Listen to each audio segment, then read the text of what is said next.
అందరికీ నమస్కారం. నేను జాకీర్ హుసేన్. ఎమ్మెల్యే జగన్మోహన్ రెడ్డి గారు వైజాగ్ రిషికొండ గురించి కొన్ని సంచలనమైన కామెంట్స్ చేశారని చెప్పాలి. అయితే ఇప్పుడు రష్యా అధ్యక్షుడు పుతిన్ గారికి లింకప్ చేసినట్టుగా కూడా తెలుస్తోంది. సో ఏంటి దీని డీటెయిల్స్ ఒకసారి తెలుసుకుందాం. ప్రస్తుతం స్టూడియోలో జర్నలిస్ట్ శేషరావు గారు ఉన్నారు. వెల్కమ్ చెప్దాం. Hello sir. హలో. ఏంటి సార్ పుతిన్ గారికి లింక్ చేయడం ఏంటి?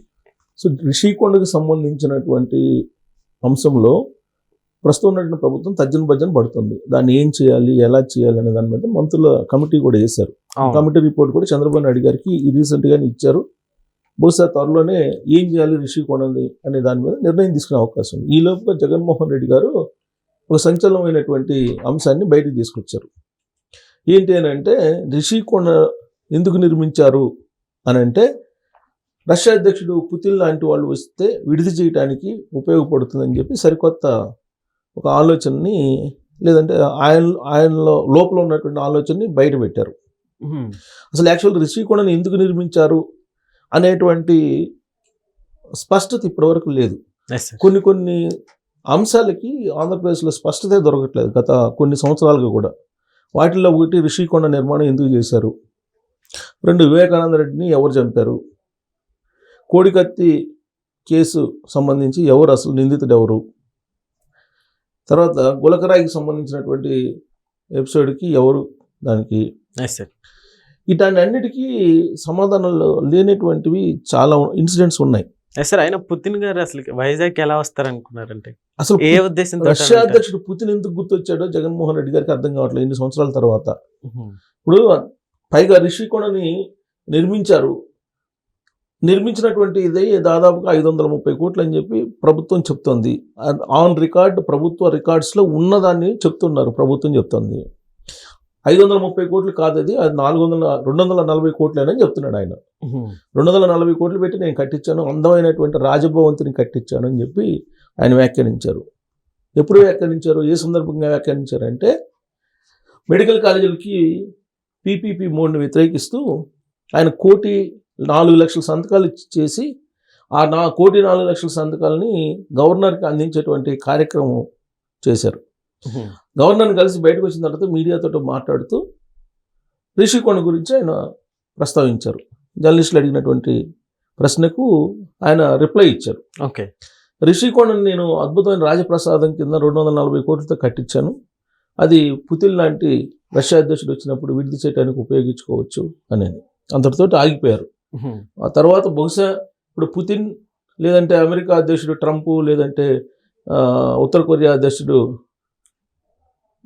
కిమ్, ఇలా చెప్పుండే వాళ్ళేమో రాబోయేటువంటి రోజుల్లో. అంతకుముందు నాకు తెలిసినంత వరకు మోడీ, అమిత్ షా వచ్చినప్పుడు విడిది చేయడానికి అని చెప్పి చెప్పారు.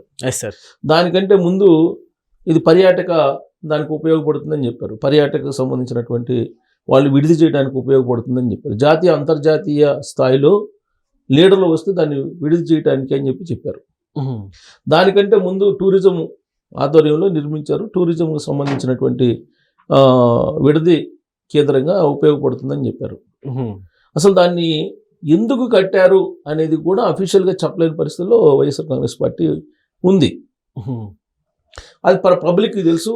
తెలుగుదేశం పార్టీ ఆల్రెడీ పబ్లిక్లో తీసుకెళ్ళింది, జనసేన పార్టీ కూడా తీసుకెళ్ళింది దాన్ని ఎందుకు కట్టారు అని. ఓకే, వాస్తవంగా ఎందుకు కట్టారు దాని మీద ఏవిఎస్ శర్మ గారు అని రిటైర్డ్ సీనియర్ ఐఏఎస్, ఆయన కూడా కోర్టులో వేశారు. అక్కడ పర్యావరణ ధ్వంసం చేసి ఒక రాజప్రసాదాన్ని కడుతున్నారు, అది జగన్మోహన్ రెడ్డి గారు విడిది చేయడానికి ఆడ కడుతున్నారని చెప్పి ఆయన కోర్టులో కేసు కూడా వేశారు. ఓకే, గ్రీన్ ట్రిబ్యునల్లో కూడా కేసు ఉంది. అయితే ఈ కేసులు తర్వాత అక్కడ ఐఏఎస్ఎల్ కమిటీ ఒక రిపోర్ట్ ఇచ్చింది అప్పట్లో, ఏ విధంగా డీవియేషన్ చేసి నామ్స్ని ఆ భవంతిని కట్టారని.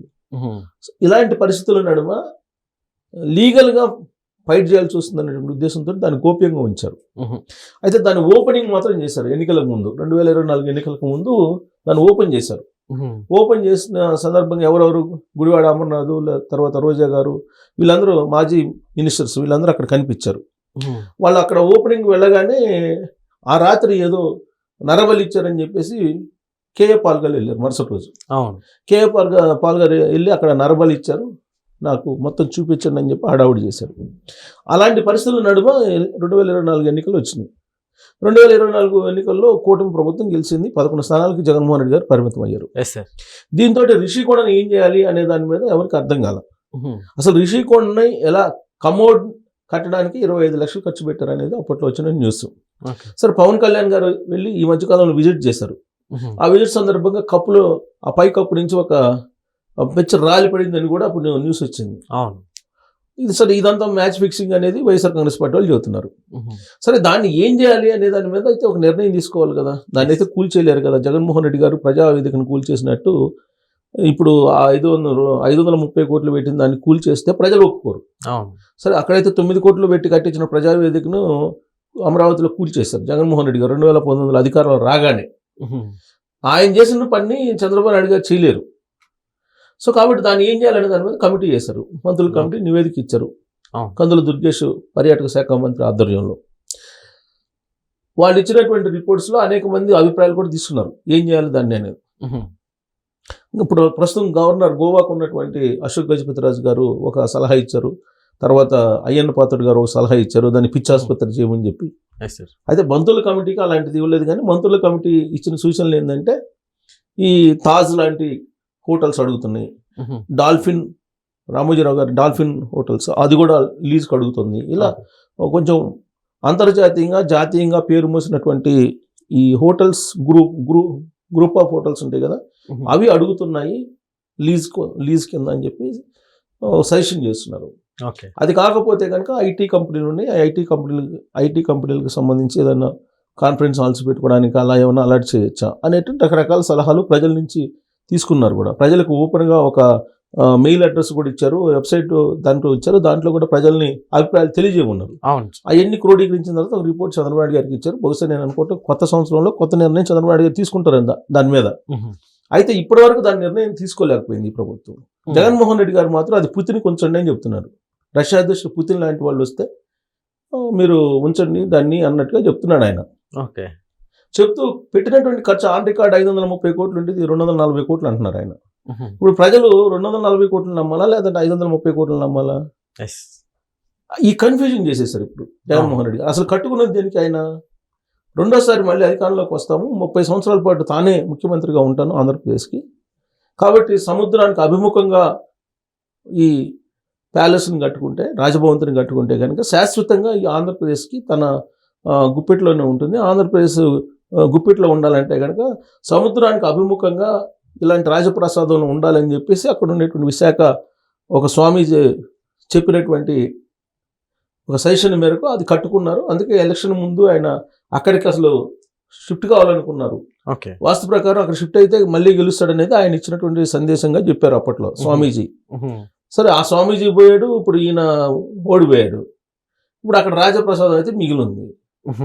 దాన్ని ఎందుకు కట్టారంటే అక్కడ 3 క్యాపిటల్స్ అని చెప్పి అన్నారు కదా జగన్మోహన్ రెడ్డి గారు. అక్కడ ఎగ్జిక్యూటివ్ క్యాపిటల్ పెట్టి అక్కడి నుంచి పరిపాలన చేయాలనేది ఆయన ఆలోచన. అది అందరికీ తెలిసిన విషయమే. ఆ రోజున వైఎస్ఆర్ కాంగ్రెస్ పార్టీలో ఉన్న సాయిరెడ్డి గారు చెప్పారు, వైవి సుబ్బారెడ్డి గారు చెప్పారు, ఇవన్నీ చెప్పారు. అది ఎందుకు కడుతున్నాం అనేది. అయితే అఫీషియల్ ఆన్ రికార్డ్ అయితే లేదు. ఏది ఎగ్జిక్యూటివ్ క్యాపిటల్ కింద ముఖ్యమంత్రి ఇక్కడి నుంచి పరిపాలన చేస్తాడనేది లేదు. కానీ మిగతా అందరికీ ప్రజలకు తెలుసు, వైవి సుబ్బారెడ్డి గారికి తెలుసు, సాయిరెడ్డి గారికి తెలుసు, వీళ్ళందరికీ తెలుసు అది ఎందుకు కట్టించారనేది. సో ఒక ముఖ్యమంత్రి ఉండటానికి 530 కోట్లు పెట్టి ఒక భవనాన్ని కట్టించారని అంటే ఇక్కడ 100 కోట్లు పెట్టి ఇక్కడ పెద్ద పెద్ద కంచెలు వేసుకున్నారు తాడేపల్లి. సో ఇవన్నీ కూడా పబ్లిక్ మర్చిపోతారు అనుకుంటున్నారు ఎవరైనా సరే, జగన్మోహన్ రెడ్డి గారు కానీ ఎవరైనా సరే. ఇప్పుడు జగన్మోహన్ రెడ్డి గారు అనే కాదు, ప్రజలకు అన్ని గుర్తుంటాయి అనే సంగతి పాలనలో ఉండేటువంటి రాజకీయ పార్టీల అధినాయకులు గుర్తుపెట్టుకోవాలి. సమయం కోసం ఎదురు చూస్తుంటారు ప్రజలు. ఏది చెప్తే అది వింటారు అనుకుంటే పొరపాటు. అక్కడ 530 కోట్లు పెట్టి కట్టించారని చెప్పి ఆన్ రికార్డు ఉంటే దాని మీద ఎంక్వైరీ కూడా వేశారు ఆల్రెడీ. రోజా గారు టూరిజం మినిస్టర్గా ఉన్నారు అప్పట్లో. రోజా గారి ఆధ్వర్యంలోనే అదంతా నడిచింది. ఆడదాం ఆంధ్రాను రిషికొండ దాని మీద విచారణ కూడా వేశారు. ఇవన్నీ ఎంత జరుగుతుంటే 240 కోట్లు అని చెప్పి జగన్మోహన్ రెడ్డి గారు చెప్తే ప్రజలు అఫీషియల్ రికార్డుని పరిగణలోకి తీసుకుంటారా, జగన్మోహన్ రెడ్డి గారి వాయిస్ని పరిగణలోకి తీసుకుంటారా? పైగా పుతిన్ గుర్తొచ్చాడు ఆయనకి. పుతిన్ ఏంటో మరి ఇంకోసారి మరి చైనా అధ్యక్షుడిని ఏమైనా చెప్తారా, జిన్పింగ్ని లేకపోతే ఉత్తర కొరియా అధ్యక్షుని కిమ్ని ఇట్లాంటి వాళ్ళని చెప్తారేమో. కానీ అసలు ఎందుకు కట్టారో ఆయనే చెప్పట్లా, కట్టిన ఆయనే. సో ఒక సరికొత్త చర్చకు దారి తీస్తుంది ఇది జగన్మోహన్ రెడ్డి గారి మదిలో ఉన్నటువంటి ఆలోచనలు కొన్ని కొన్ని అప్పుడప్పుడు అలా వస్తుంటే వాటిలో ఒకటి ఇది అనుకోవాలి. Okay sir, thank you.